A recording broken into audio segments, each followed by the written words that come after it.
Shout out to G-Man Boxing. Where's the piss bottle? It's over there.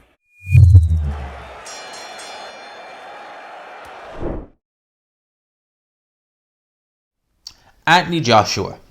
Likelihood is he's going to be going into a rematch with Alexander Usyk with a new trainer.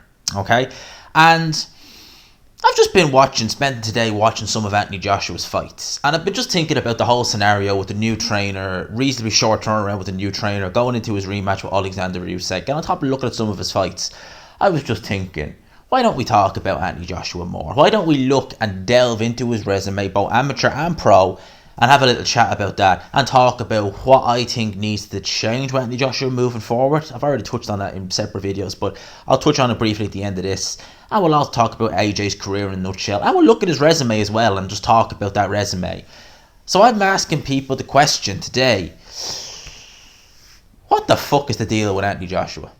Anthony Joshua, when he became an amateur, he started boxing quite late. AJ, by his own admission, we got into a bit of trouble as a youth, even as an amateur, on the GB squad.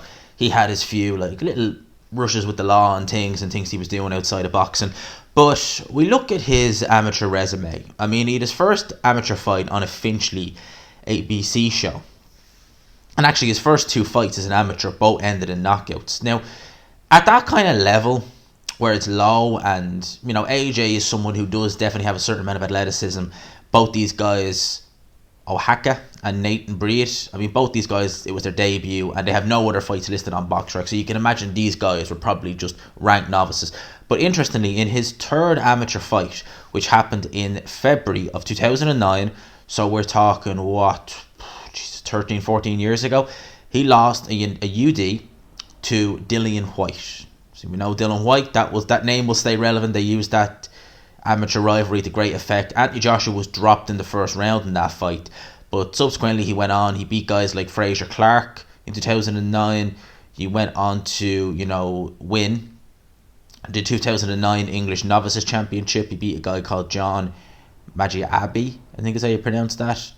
So he was going around, at domestic level, won the 2010 English National Championship, beat a guy called Dominic Winrow, actually boxed Otto Wallin at the Hengridge Box Cup final. So Otto Wallin, we obviously know who he is, a decent fighter in his own right. AJ was fighting guys like him in 2010, names that we would come to know in later times. He obviously then started representing England Team GB. He actually fought Sean Turner, who...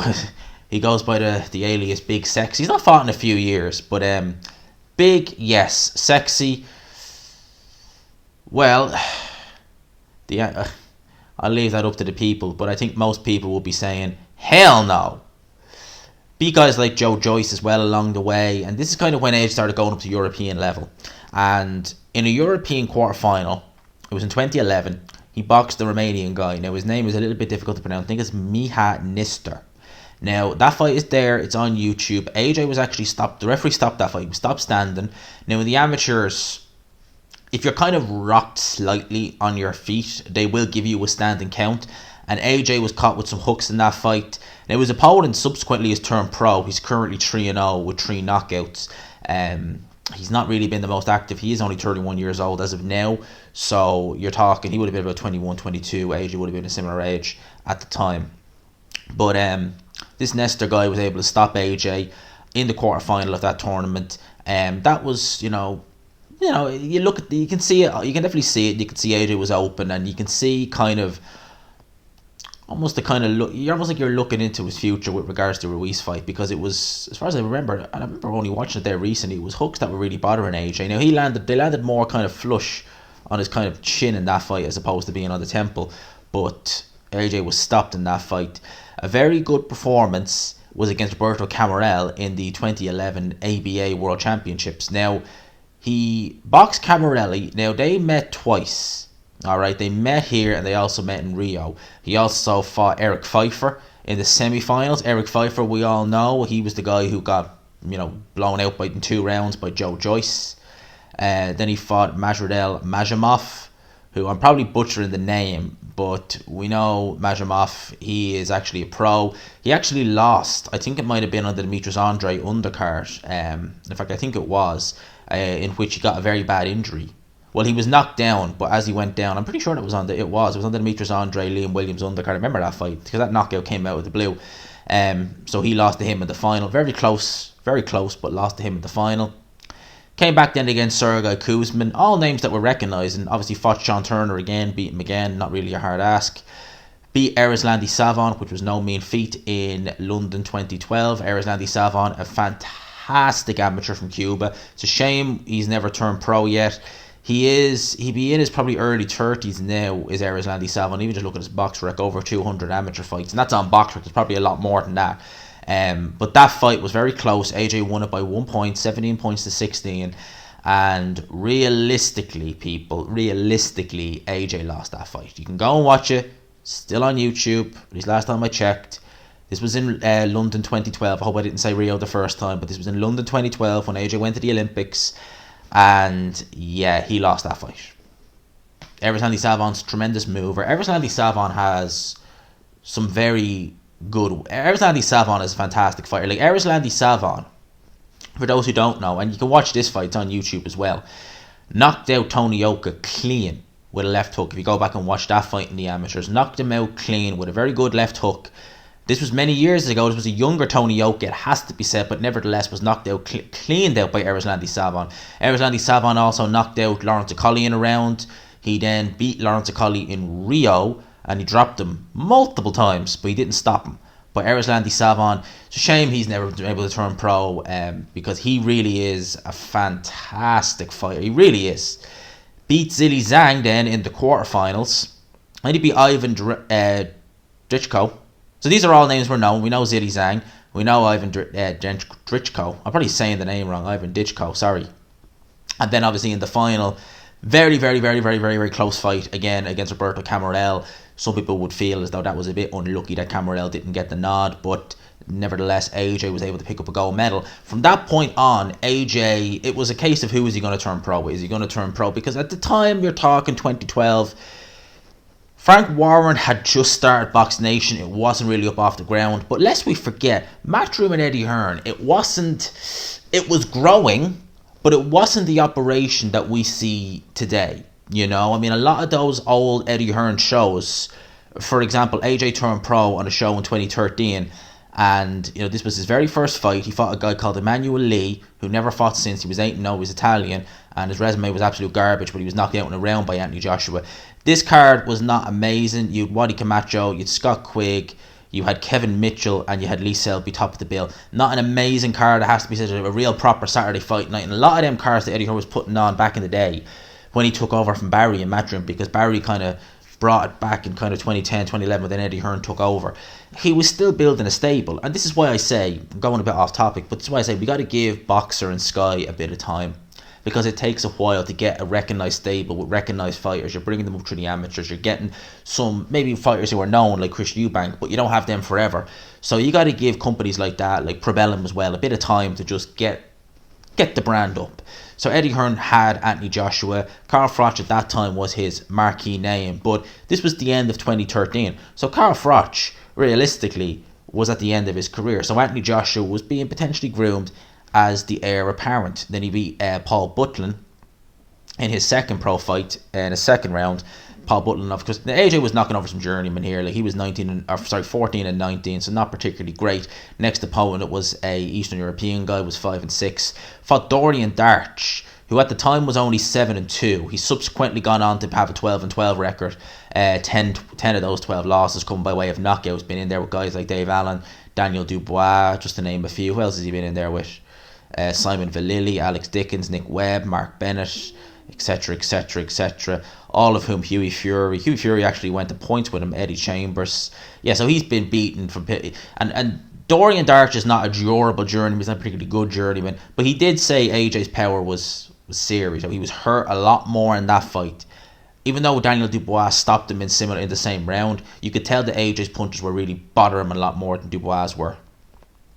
And then obviously his next fight was a first round knockout. And here's the interesting thing as well I want to start with. When AJ turned pro, he was, for the first month and a bit of his career, so from October to November, he had 3 fights. In around that time, his weight was hardly fluctuating. 230, 232, 229.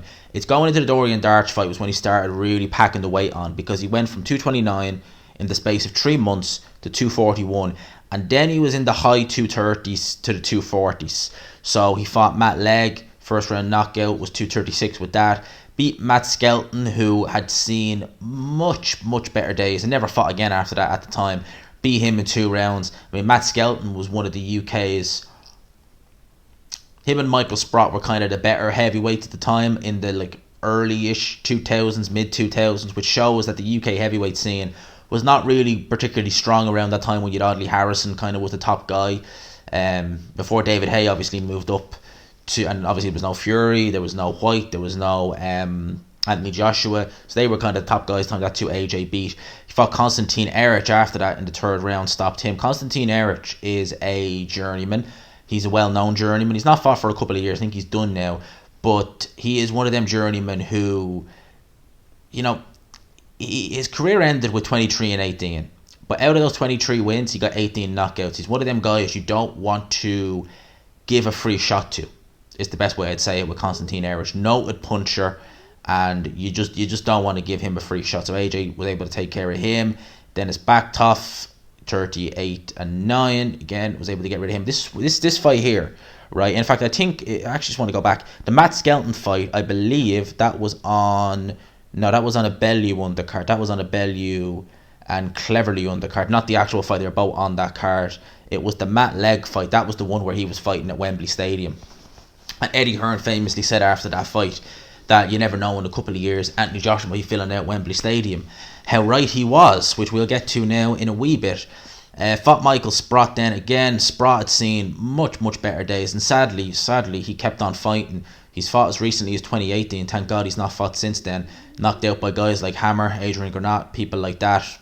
Now remember this fight here, Jason Gavin. I remember this fight. This was kind of one of those fights where AJ, he got the job done, but Jason Gavin was a journeyman. He's been in there with guys like Dave Allen, Deontay Wilder, etc. And he's just a messy old journeyman. You know, one of them guys where they're not particularly durable, but they'll mess you around until they decide that canvas looks nice, I might lie down there. That's basically Jason Gavin.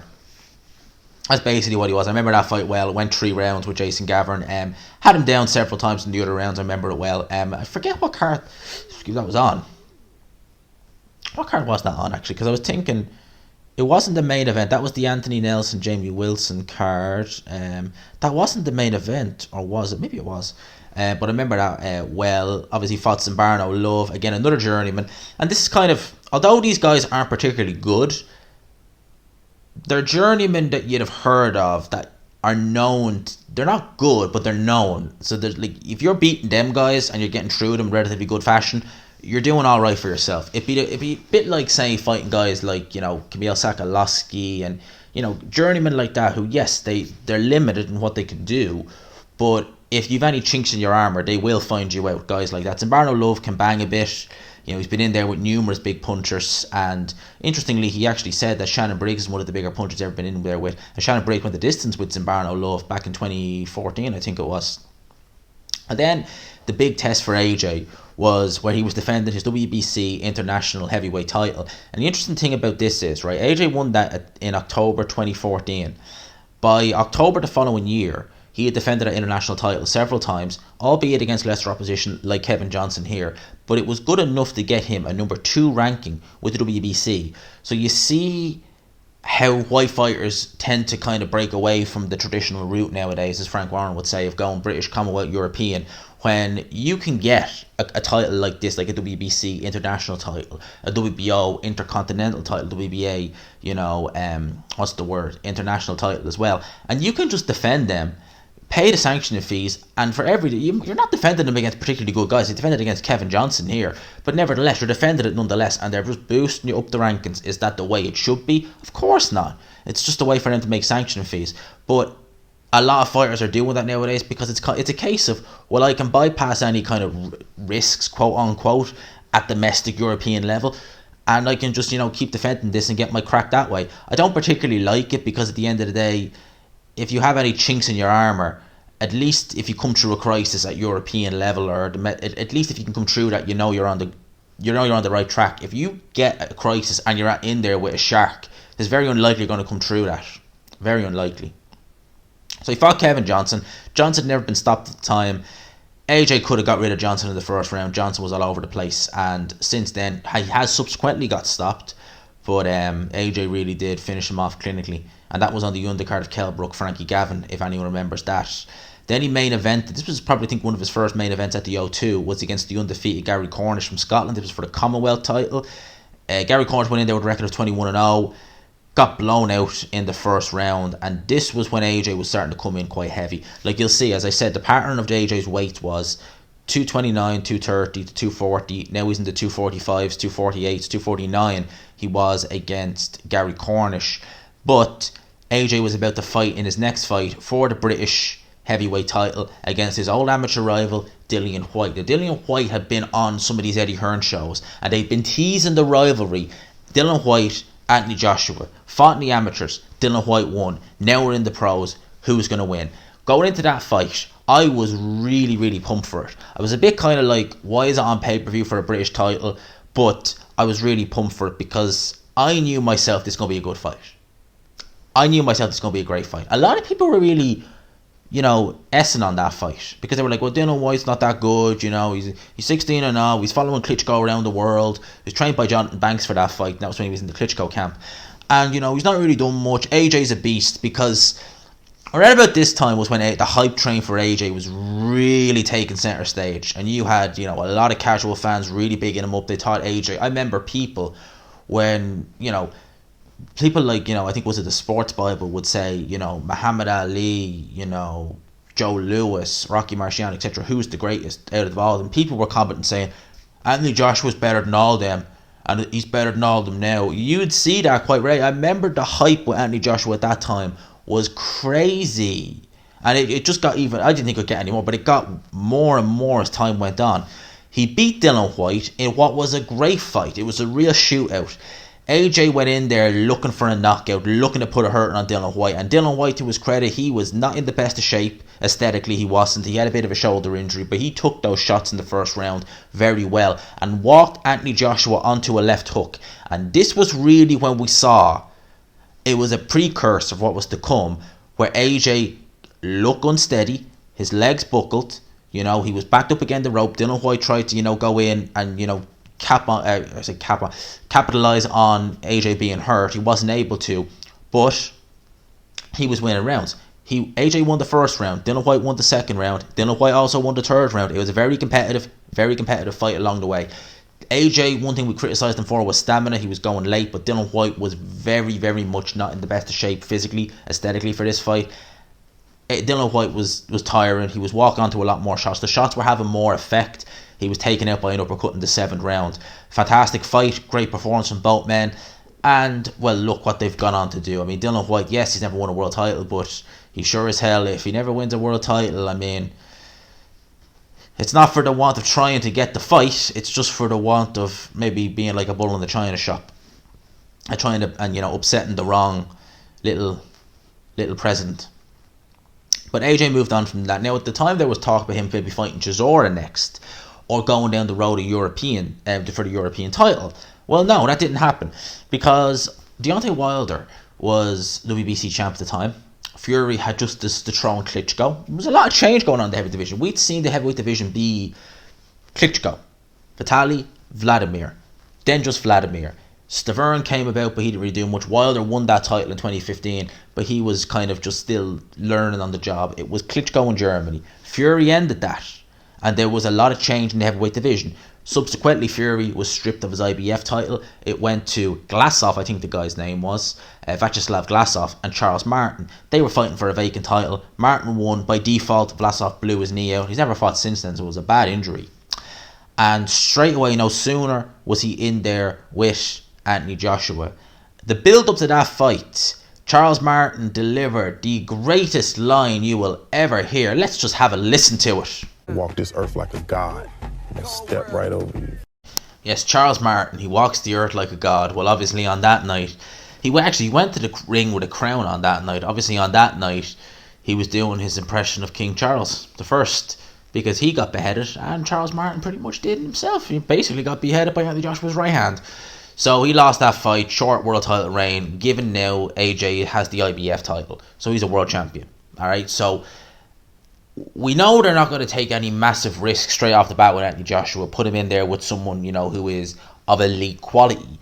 But we were kind of wondering who his first defence was going to be against. It was going to be against Dominic Brazil in the O2. I remember the card quite well. Martin Murray fought George Groves on the undercard. I think Eubank Jr. fought, forget the guy's name, he's retired now. His name escapes me. He beat Luke Keeler, forget his name. But yeah, Eubank Jr. was on that card as well. So it was a decent enough card. Actually, to be fair, it wasn't a bad card. But AJ fought Brazil. Brazil quite limited, quite slow, easy to hit. AJ had a field day with him, beat him up over 7 and stopped him. Now his next fight, there was a lot of talk about who it's going to be. Alright, because at this stage Fury still had his titles. There was a lot of things going on with the Fury situation, but at this stage it was just kind of... It was just simmering. It hadn't exactly reached a boil yet, if you get me. So there was talk of who AJ was going to fight next. Some people were speculating Joseph Parker. Because he was the mandatory challenger with the IBF, it seemed logical to maybe get that out of the way. And both guys were relatively inexperienced. You know, Parker had only really started stepping up, beating guys like Takam. AJ obviously is a world champion, but still relatively inexperienced. So if they had fought, it might have actually been a good little fight. It would have been probably better than their subsequent fight, you know, down the line. But there was also talk about AJ having Parker on his undercard. Now, some of the names that were being thrown, there was a lot of names being thrown around at this time for AJ, who he'd be fighting next. Some were speculating it'd be Hughie Fury. I actually think Hughie Fury was even offered by Team Hearn this fight, to which they turned down. There was also talk, amazingly, that it might be David Price, or in fact David Price on the undercard fighting Joseph Parker. But there was a lot of talk that David Price might be the opponent of Anthony Joshua. I like that fight, and I'll tell you why. There was also talk of Eric Molina. Now, at the time, I wasn't making videos, but I knew who Eric Molina was. I knew Eric Molina would give about as good as, someone who, you know what I mean. Eric Molina was not going to give. He was very, very questionable heart, not the best heavyweight in the world. And I just knew Molina would be just an easy fight for AJ. Unless they've something bigger lined up, Eric Molina is just cannon fodder. So I didn't want that fight. But I did kind of think David Price, okay, Pricey is not the most durable heavyweight in the world in any aspect. But AJ and Price sparred back in 2011 when AJ was still an amateur. Okay? And David Price dropped AJ, pretty much knocked him out in that spar. It was confirmed. So it happened. It's not a case of there's a sparring rumour. Oh, AJ might have got dropped. No, it's not like that. We know it happened. Definitely did. And that would have been interesting because I'll tell you why. Although I would have been picking AJ to win that fight if it happened, at least we know Pricey can hurt him. He's done it before. There might still be, AJ would have maybe looked at Pricey and thought, well, I'm better than you, but you laid me out before with 18-ounce gloves on. How might this go? So that would have been a bit more intriguing. And the last name we heard of, now this really hit me by left field when they were talking about it at the time, was Vladimir Klitschko. Now, at this time, when they were talking, really talks were getting serious about AJ's opponents. The whole Fury thing had boiled over, and it really had just gone all over the place. Basically, Fury was stripped. I think he vacated his titles. Now, Klitschko was looking to fight for the vacant WBA. There was talk of him maybe fighting Lucas Brown in Hamburg sometime in December. Didn't happen.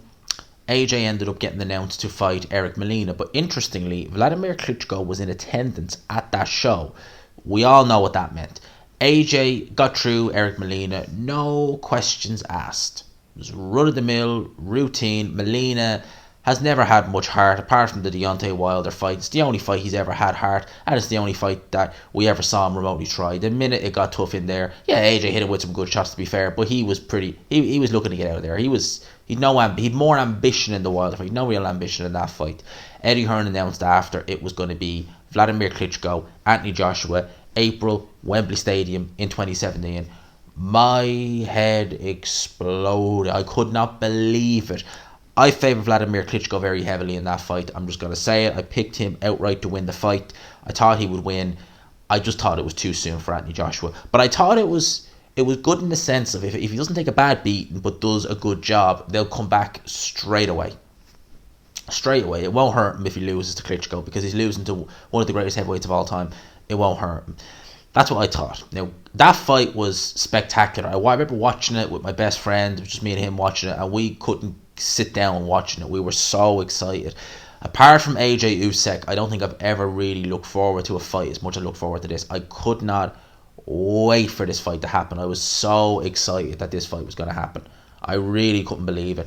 And for my money, Klitschko was winning the fight. He was outboxed Anthony Joshua, but he was hurt in the 5th round and dropped. And AJ was a career heaviest in this fight. He was 250 pounds. And this is where we really saw the stamina and the issues that AJ would subsequently go on to have, where he overexerted himself so much in that round that he had nothing left to fall back on. He pretty much emptied the gas tank.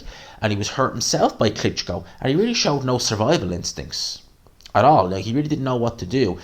Klitschko was telegraphing a lot of his shots. You know, this was an older Klitschko. He wasn't setting the shots up. He was just chucking left hooks out there and hoping they'd land. He was. You look how he normally sets up his shots off his jab. He wasn't really doing that. He was leading a lot with left hooks, and a lot of them AJ was able to see coming, so he was able to get away from some of them. But in the 6th round, he landed his trademark right hand that dropped AJ. I thought the fight was over then and there. I thought Klitschko would finish him. He didn't. Emmanuel Stewart, had he been alive, he would have given Vladimir Klitschko, he would have read him the riot act. Why? Because AJ needed time to recover. He did. Needed a couple of rounds to recover. But once he recovered in that 11th round, caught Klitschko with a massive uppercut. And that was the end. That punch didn't end it, but it led to the end. Klitschko was dropped several times and the referee stopped the fight. So that was that. Literally, AJ beat Klitschko. I was surprised, but I enjoyed that fight so much. It was a great heavyweight fight. And AJ's popularity just rose to new heights. I couldn't believe it. You know, it was just crazy the levels of popularity AJ had. It was incredible. I'd never seen it. You know, I don't think I ever will. I'm very surprised if I see it. I'll put it like that. For a British fighter, like a British heavyweight specifically, it was amazing to see. You know, filling out these stadiums. You knew it had a shelf life, but you were going to enjoy it while it was happening. Now, his next fight was going to be straight into a mandatory. It was going to be against Kubrat Pulev in the Principality Stadium in Cardiff. With 2 weeks to go, a fortnight before the fight, Kubrat Pulev ended up getting injured. I think it was a hand injury, if memory serves me correctly. And Carlos Takam, who was a replacement that was, you know, lined up, he stepped in to fight AJ. Now, AJ came in heavier than he did for Klitschko. He was 254 pounds in this fight. Looked it, and he looked sluggish. Did not look himself. Did not look fluid. Takam looked dangerous. And AJ, I don't want to say he looked vulnerable, but stamina-wise, he did. Yes, definitely. And AJ was he didn't look good in that fight at all. Did not look good. Yes, he was the superior of the two. He was winning the fight comfortably. Had Takam down in the 4th round, but never really hurt him seriously. Like, Carlos Takam was way more hurt by Derek Chisora and Povetkin than he was by Anthony Joshua at any point. And AJ had rough moments in there, you know, he bloody nose. I think that was caused more by a headbutt, to be fair, but nevertheless. But Takam had some moments of success. In the 10th round, referee Phil Edwards inexplicably stopped the fight. Yes, Takam was slightly buzzed from an AJ right hand, but it shouldn't have been stopped. I don't like using this expression, but it was a real matchroom stoppage. It was a real case of the house fighters on top. Let's just get rid of it now. You got your knockout, happy days, well done. You can continue your knockout streak. Didn't like it. That was the first time the crowd were almost about to turn on AJ. You could tell in the post-fight interview they weren't happy. AJ was able to calm the situation. They booed Eddie Hearn out of the building. I remember that. I remember they booed him pretty badly at that fight. But AJ was able to get around that. Next fight, unification. Joseph Parker, same stadium, Principality Stadium, March 2018. I was looking forward to that fight. I wasn't looking forward to it as much as I would have been if it happened in 2016, because that fight really would have seen fireworks. But nevertheless, I was looking forward to seeing it and seeing how Anthony Joshua would get on with someone like Joseph Parker. The referee absolutely ruined that fight. And that fight was competitive. Don't get me wrong, AJ won. The scorecards were 119-109, I think 2 118, 110s. It was a closer fight than that. I had it 116-112 to Anthony Joshua. One would wonder if the referee had actually let Parker work on the inside when they got close instead of always breaking them up, because he really did an appalling job. That referee was a joke. Now, if he'd actually have done his job correctly, then we would have seen a very interesting fight. Very interesting fight. You know, I'd say probably still would have took it, but would have been a lot more interesting. He picked up his WBO World Heavyweight title. He's now 3 belts. Deontay Wilder is the only one left. At this time, There is talk of Undisputed happening with Deontay Wilder. I'm hoping we get it. I'm thinking Wilder's going to win. I still, if that fight had happened in 2018, I think Wilder would have knocked Anthony Joshua out. I do. I really do. I think Deontay Wilder would have knocked him out. But talk of the zone, $100 million apparently on offer to Deontay Wilder. For some reason, this is Deontay Wilder now, decides, nah. What Wilder saw was he saw Tyson Fury come back, because Fury had come back at this stage, and saw an easier way to get a 50-50 fight. He wanted a 50-50 for AJ, and said, if I go in there, beat Tyson Fury, because Fury hadn't been looking good, then I'll get what I want. Well, how'd that work for you? Didn't work too well in the long run. But that didn't happen, so AJ ended up fighting his mandatory, which was Alexander Povetkin.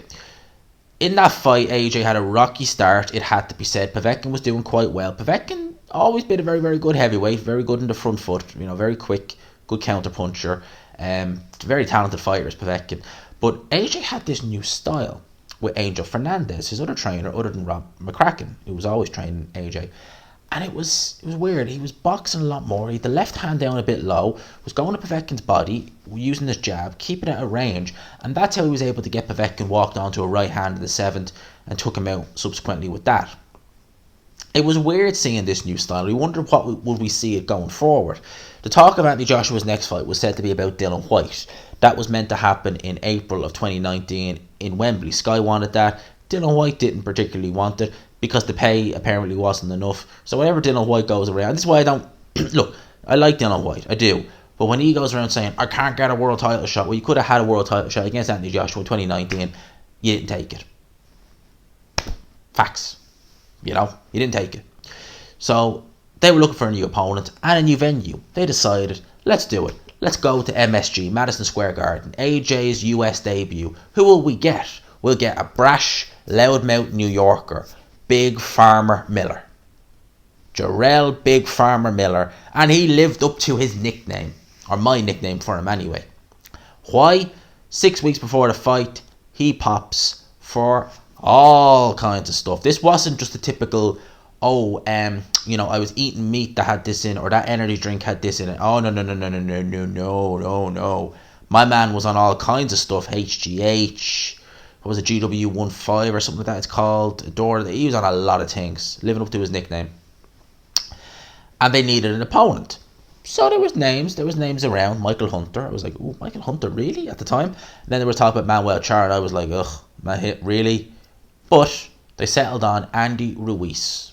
He'd only just fought a few weeks prior against Alexander Dembachenko, won the fight. Look, alright. But he was going to go in there against Anthony Joshua. I remember at the time thinking, okay, Ruiz definitely can cause AJ some problems, but I think AJ, keep it at range, you'll be good to go. Ruiz, I think, takes a good shot, but you keep it at range, you might be able to wear him down, or definitely win it on points anyway. But I thought that Ruiz could cause some problems in there for sure, but I didn't think he'd win.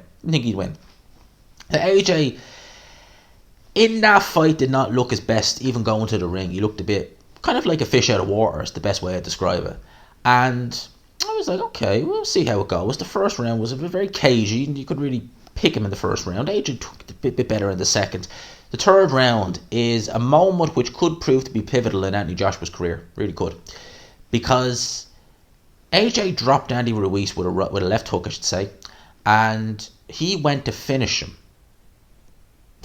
And he ended up making a cardinal sin of exchanging with someone who was quicker handed than you and more compact punches whilst he's still cognizant. Andy Ruiz wasn't out of it. And he landed a left hook on Anthony Joshua's temple, and that scrambled AJ's legs, and he never recovered from it. He was dropped at the end of the second round. He lingered through the other rounds until we got to the 7th, and he was dropped twice in that round. Referee Michael Griffin saw AJ with the mouthpiece out, standing in the corner. He decided enough was enough, and I don't have any issue with that stoppage at all. And I remember just thinking, holy mother of God, what the hell just happened? I couldn't believe it. I could believe Andy Ruiz could have given AJ fits, but I really didn't see this coming. I really didn't. And at that stage I thought, okay, blessing in disguise. Let's look at the bright side. You can get a new trainer, you can regroup, give it a year, you will be a better fighter. But he went into a rematch, and I kind of thought, okay, look, I'm going to pick you to beat Andy Ruiz because you know how to beat him. You know what I mean? Just keep him at range. Keep him at range. But get rid of Rob McCracken. Did he do that? No, he didn't. Of course not. Fight was going to happen in Saudi Arabia. It did. Anthony Joshua went in there and he boxed rings around a much heavier, much lazier Andy Ruiz, who did a James Buster Douglas and just decided, you know what, I prefer pizza than fighting. Simple as. Now, AJ did look jittery in that fight, though, it has to be said. You know, even though he was winning, even though he was controlling the range, whenever Ruiz got close, he did look a bit, looked a bit worried. But we said, okay, let's see how he goes in the new year. In the new year, mandatory was called with the IBF, Kubrat Pulev. Fight was meant to happen in 2017, is now happening end of 2020. I thought that's a great opponent, not in terms of his ranking with heavyweights. You know, he's not one of the better heavyweights. He's definitely top 10, but not top 5, certainly not. But he's messy, he's awkward, he can box, but he's not a devastating puncher. So we might see AJ be able to go in, look for the kill, and look devastating, a bit like his old self, because he can get away with it against Kubrat Pulev. And he did that in parts, but he still looked to have the demons of the Ruiz fight still there. It was clear that was still there. Even though he was able to get rid of Kubrat Pulev, it seemed to me the demons of the Ruiz fight were still plaguing him, even in that fight. And it was not going to get any easier, because there was talk about Undisputed happening next with Tyson Fury. Eddie Hearn was saying it's close to happening. Ultimately, we didn't get it because, you know, the arbitration hearing happened. Fury ended up having to face Deontay Wilder in a trilogy fight. AJ would go on to face his mandatory, Alexander Usyk. It's a good consolation prize. It really is. And I was so hyped for that fight. I picked AJ to win. And I said the only reason I'm picking him to win is because Usyk should win, but I think politics will get involved and he won't win. For that reason, I thought the politics would screw Usyk. Unless Usyk completely outboxes AJ. What did Alexander Usyk do? He completely outboxed AJ. And he won. In my opinion, AJ won 3 rounds max in that fight. Really. It was brilliant from Alexander Usyk. Fantastic performance. And that is AJ's most recent fight. Now, let's talk about a few things that I think happened in AJ's career, which I think were key factors in where we are now, and some of the things he should have addressed, he is now addressing, but the fact that I think it's too little too late. One of the things I think that AJ in his career should have addressed, or I say addressed, that may come back to, we may look at this and say, if this didn't happen, where would AJ have gone? And I see where Eddie Hearn was going in trying to get AJ a world title against a weaker champion like Charles Martin. But rather than going down the European road, and if you got a good check at European level and you were able to come through it, that would have stood AJ in much better stead than getting that good check against Andy Ruiz. Do you know what sort of way? So I think we may look back at AJ winning that world title and saying, do you know what, if they just waited, if they just left it a year of a little bit more development fights, maybe he would have a tough European fight. Maybe he would have fought Hellenius and got rocked or something like that. But if he'd come through it, then who knows what would have happened. It might have been a good thing, you know. So I think there's one of those moments where we might look back in years to come, I should say, and say, wonder what would have happened if. Another moment is after the Parker fight. I think at that stage, although AJ was on a high, I think he'd peaked. You might even say he'd peaked earlier with his trainer at the Rob McCracken. You know, he'd been with McCracken since the amateurs. He had a close relationship. He liked the setup in Sheffield, you know, with Team GB. But I really think at that stage, that was when AJ needed to say, Rob, you've brought me as far as you can go. It's nothing personal, but I need to move on. I need to find someone else. And I think if AJ had done that, a lot of things could have been different. As we have now, we have AJ. He is looking for a new trainer. It should be announced at some stage, probably in the next week to 10 days. But I think the damage has well and truly been done. He's still making quotes saying he's coming for his belt. He's going to rip his belt back. And if you don't like it, tough. He's putting... 1 minute it's this hard man talk. The next minute it's the boxing talk. Then it's a new trainer. And then he's travelling to here. And AJ at this minute in time strikes me as a man who is a bit kind of all over the place. His mind doesn't seem kind of like... It doesn't seem to be in one place. It seems to be here 1 minute, there the next, here then the next, da. He got rid of Rob McCracken, all but confirmed. And it's a good thing. Yes, Rob McCracken has taken AJ as far as he's going to take him as a fighter. AJ can still improve. with a new trainer. But the problem is, you are getting a new trainer. You're going to have to learn a brand new style in a very short space of time for one of the best fighters on the planet. And I don't think that's going to work. I think that long term, if AJ was to not fight Alexander Usyk and to get a new trainer like a James Ali Bashir or Stacey McKinley, brilliant idea, brilliant move. Learn over the next year, 18 months with them, and we'll see a very different AJ. We're not going to get that. And my biggest fear for AJ is that he gets a James Ali Bashir, a Stacey McKinley, and he goes into the Alexander Usyk rematch and he loses again, as I expect him to. It's not hating, it's my opinion. I can't see him winning this rematch. And AJ maybe looks at that and thinks, I should never have left Rob. And that's a worry I have. It's a worry I have. But AJ, as a fighter, he's been so fun to watch. I've never missed one of his fights. I've enjoyed talking about his fights.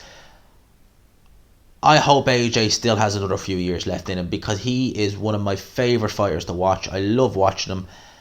I just don't see him winning this Usyk rematch, and I hope whoever his new trainer is fits him, and I hope that he has time before and after this Usyk rematch to work with him and bring out new things in AJ and rehabilitate him, because that's what he needs. I can't see Rob McCracken being the trainer who's going to rehabilitate AJ, because AJ's had that Ruiz fight nearly 3 years ago and he still doesn't look like he's fully recovered. AJ needs a trainer who's going to break him down and put him back together, and put him back together stronger. That's what he needs. That's what AJ needs. Will we get that with his new trainer, whoever it may be? We'll have to wait. We'll have to wait and see who it is. We'll have to wait and see who it is. But for now, I will leave you with that. I hope you enjoyed this video. If you could, lads and lassies, please. As this took me a long time to make, because the recording for one part of this got corrupt, and it was me pretty much doing pretty much what you've seen here. I've had to retake this, and it's late now and I'm tired. So I hope you appreciate it. For now, lads and lassies, leave a like. I'll talk to you.